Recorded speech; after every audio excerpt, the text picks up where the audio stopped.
ஐயோ என்னடா பயந்துட்ட? அம்மா தான்டா பாட்டு பாடுறேன். உனக்கு தான் பாட்டு பாடுறேன்.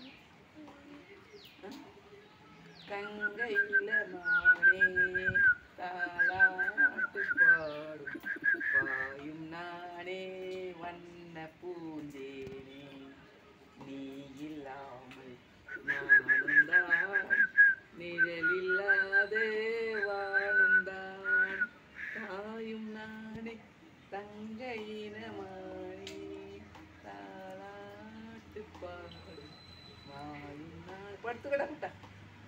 இந்த பிஸ்கெட் ஒன்று இருக்கு பாருங்க. பயப்படுத்த அக்கா தாண்டா. அக்கா உங்ககிட்ட பேசுது, உன்னுடைய பாஷையில பேசுது. பிஸ்கெட் பாரு ஒன்று இருக்கு பாரு, சாப்பிட்டுடு. பிஸ்கெட் சாப்பிட்டு